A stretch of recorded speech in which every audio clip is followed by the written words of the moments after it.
Okay, so in the last class we discussed about election to the President of India. There, in quota system I mentioned about total number of valid votes divided by number of posts, number of candidate. Plus one. Okay, then qualification. Is there any qualification to become the President of India? Yes. An individual has certain qualifications. So what are those qualifications? First, a person must be a citizen of India. In Citizenship Act, if you remember, India Citizenship Act 1955, we discussed that a person can acquire the citizenship of India by naturalization also. Right? So, a person who acquired the Indian citizenship by naturalization, that person is also eligible to become the President of India. But in USA it is not allowed. In USA, any person who becomes the citizen of USA by naturalization, they are not allowed to contest the president election. But in case of India, any foreigner who becomes the citizen of India by naturalization is eligible to become the President of India. So here it is mentioned that person must be a citizen of India. Here it is mentioned he, but he, she, it can be anyone. A person. Rather than a specific gender, a person must be a citizen of India. Okay. A person who got Indian citizenship by naturalization, that person also eligible to become the President of India. It was a preliminary question actually. Then next, a person should complete minimum 35 years of age. Okay. Minimum age criteria is there, that is 35 years. Then next, a person should qualify to become the member of Lok Sabha. Here please remember, it is not compulsory that the person must be from Lok Sabha or a person must be a MP, member of parliament from Lok Sabha. There is no such thing. A person must be eligible to become the member of Lok Sabha. Not compulsory to be a member of Lok Sabha. There is a difference. Okay, so eligible. And the person should not hold any office of profit under the union government. So what is that office of profit?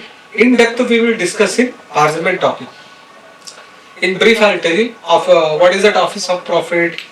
Any post under the central government where they are getting the salary. Okay, where they are getting the salary. If they are not getting the salary also, but that appointment done by the government. Okay, or that post can influence the others. If they are not getting salary also, but that post can influence the others. So that is also comes under the office of profit. In depth we will discuss office of profit. Okay, so what are the qualifications? A person must be a citizen of India, must complete the 35 years of age. Then they have, what is it? Eligible to become member of Lok Sabha. Then should not hold any office of profit under the central government. If you observe here, the qualification, crores of people are eligible. Not only lakhs, no, crores of people are eligible. Our parents, my parents, your parents. Don't you think so? They are eligible. All are citizens of India. All are above 35 years of age. All are eligible to become the member of Lok Sabha. And private employees, they are not holding the office of profit under the central government. So they are eligible. Crores of people, they are eligible. Can crores of people file the nomination? No, here it isn't. Okay, here it isn't. Actually, I hope you know that for contesting the election, first nomination has to file. Nomination has to file. Right? So for filing the nomination also, electors' support is required. Elected support is required.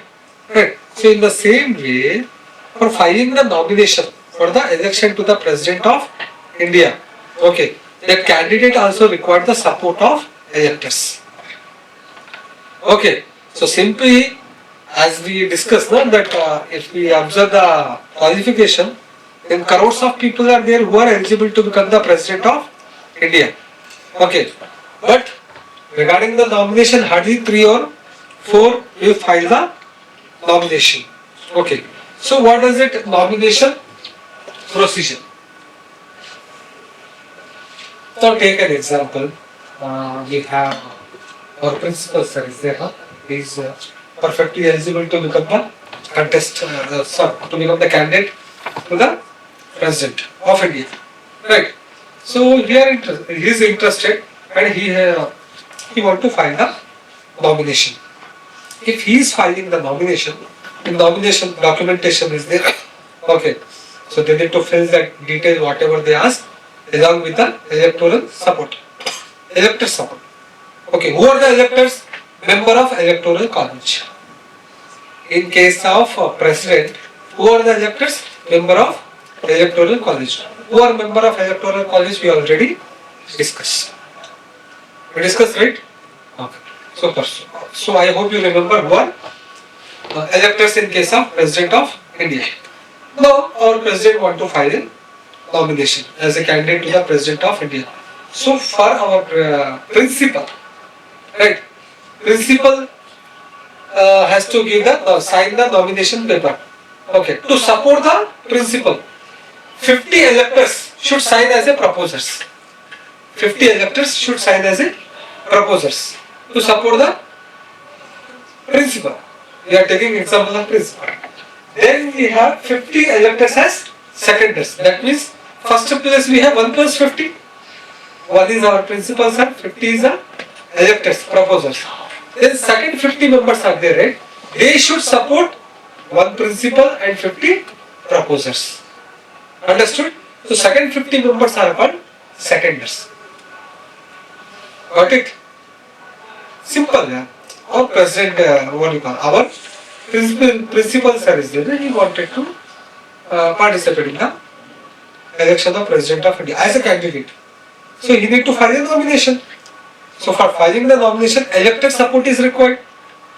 Right? So take an example. Here 50 are there, electors, and here 50 are there. Okay. Principal sir came here for filing the nomination. This 50 they need to sign.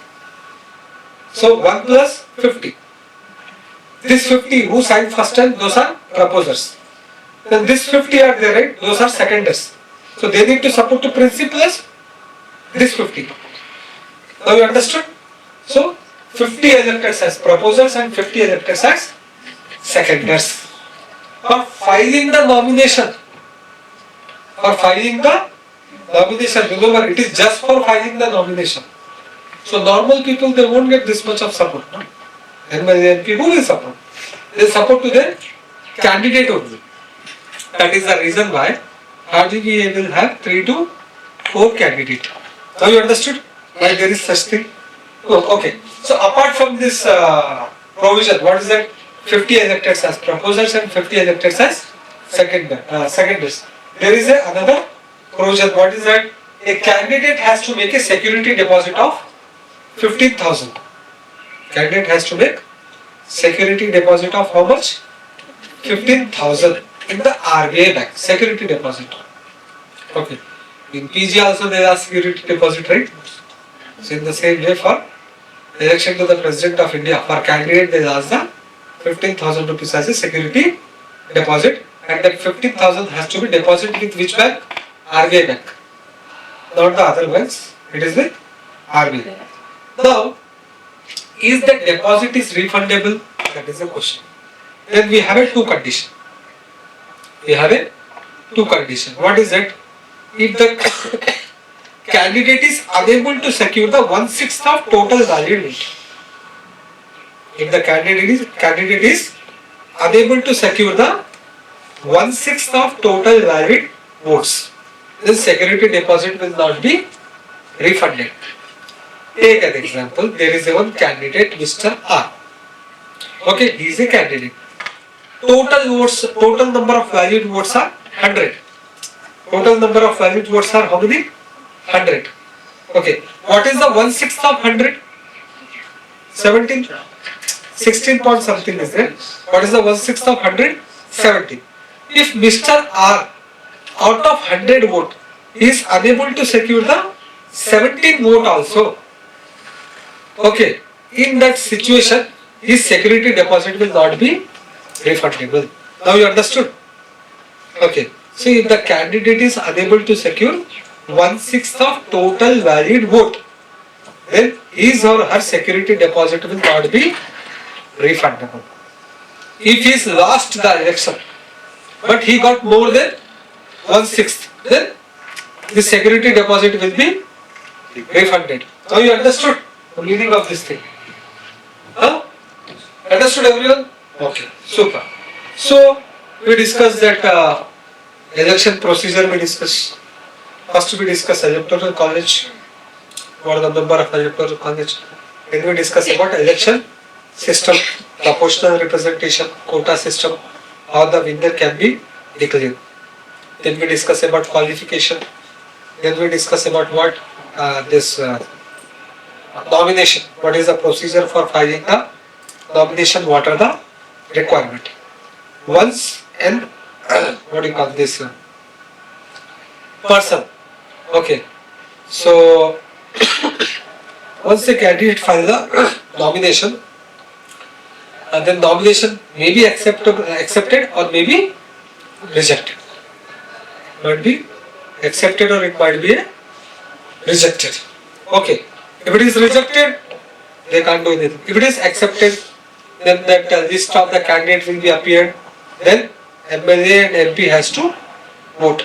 It is a ballot system. Please remember, it is not EVM. They won't use EVM. They use ballot system. Got it? So in India, election to the president is ballot system. For others, we have a EVM. Please remember this. This is very, very important. Ballot system they use. Got it? So this is there about the nomination. Okay. The next, once a person is elected as the president of India. Okay. Once a person is elected as the president of India, then result will be declared. Result will be declared. Then if the result are declared, then what will happen? That winner candidate has to take oath and affirmation.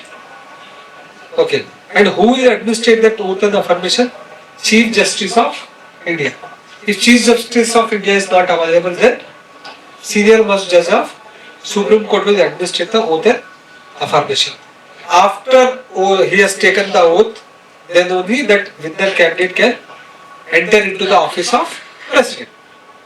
Enter into the office of president. Okay. Now, if there is an election dispute, that one of the candidate has won the president election and others they have opposed that no, this is a cheating. Okay, some cheating has been happened. Okay, we want investigation. So this is an election dispute. At that time, who will resolve the matter? Supreme Court. It is a Supreme Court, okay, which deals with the election dispute of election to the president of India. Understood? This is also very, very important point. Please remember, Supreme Court will take the cases where it is a involvement of election dispute to the election of President of India as well as the Vice President of India, both President and Vice President. And the judgment which is given by the Supreme Court, it is final.